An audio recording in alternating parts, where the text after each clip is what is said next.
Hello everyone, I am Abhinit Ajay.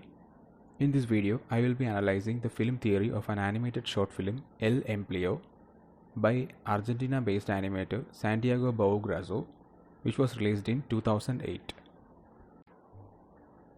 El Empleo is a Spanish term which translates to the employment.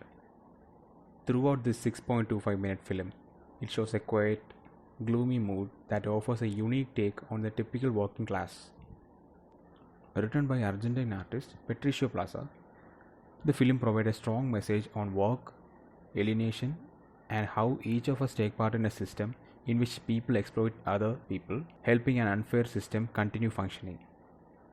El Empleo has won over 75 awards, including the Animation Show of Shows Award in 2009.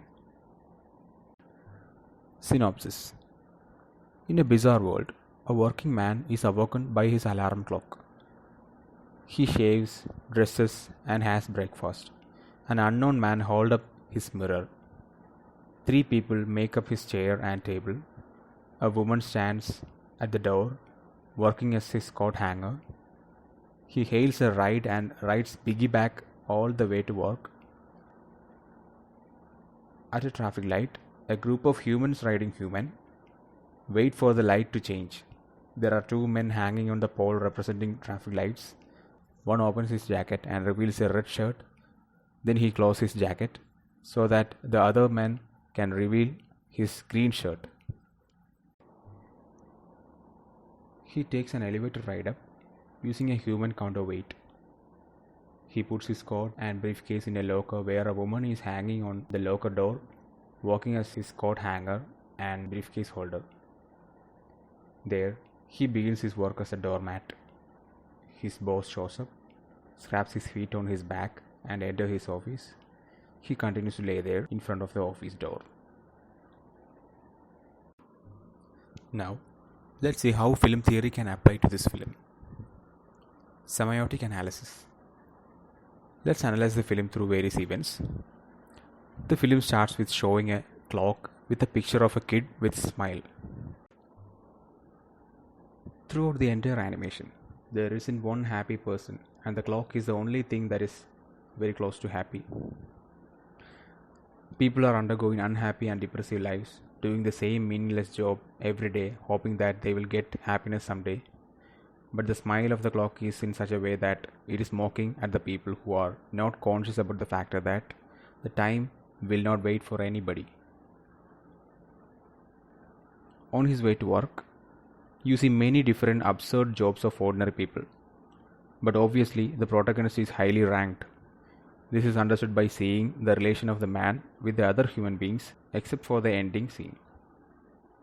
He is wearing a suit, taking taxi to work. We can imagine that the servants in his home and others that serve him on the way to his work consider that he has some important well-paying work position. And we could find out that he truly does. From the position of the ordinary people with their boring simple jobs, his job in some tall nice building might seem something to envy for. But in reality, his job could be even worse than theirs, and it is. It is such a reflection of reality because the higher positioned you are, the more crap you have to take each day. The other thing that I noticed is the expressionless characters with sad and dark eyes. Also, many of the characters are remaining static. This suggests a universal acceptance of boredom. The next theory we will be discussing is Marxist theory. This film is interwoven with the concept of Marxism. We can consider for a moment that this is a selfish man, perhaps a dictator with a huge ego employing people to be his furniture. The people can be represented as proletariat and the man can be represented as bourgeoisie. But when we step outside, it is clear that the whole world is functioning this way. People serving other people to make their life easier. The film constantly shows the truth of a capitalist society. Everyone is working for somebody. When waiting at the taxi stand, for example, instead of getting into a vehicle, You just simply climb top of a human being and get piggybacked to your destination. The traffic lights controlling the early morning rush hour consist of two people suspended in the air. These scenes of the film are very disturbing for me to see.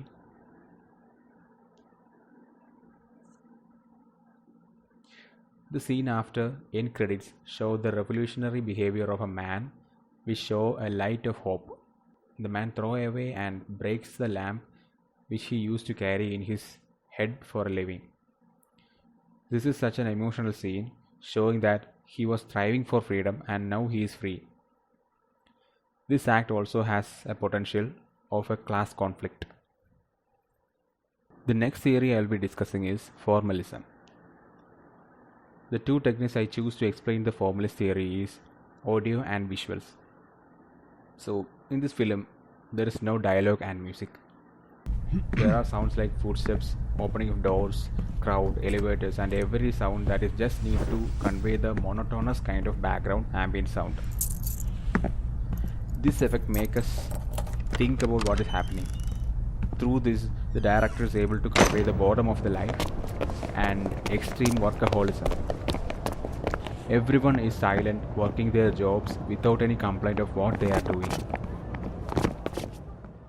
Talking about the visual language of the film transmits a sense of alienation through slow visual rhythm and desaturated colors.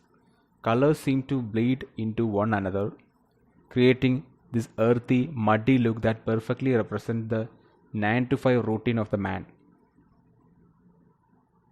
Both sound and color palette makes the movie stand out from the usual downer movies. It never makes you shed tears or move you in a Pixar way. Instead, the film is made thoughtfully as a commentary of our life, especially the corporate life. On concluding, this short film plays with a socially relevant topic, and sometimes the relevance increases by passing of time. The slow, thoughtful making of this animated short shows that the animator Santiago Grasso has a creative eye and is a brilliant visual storyteller.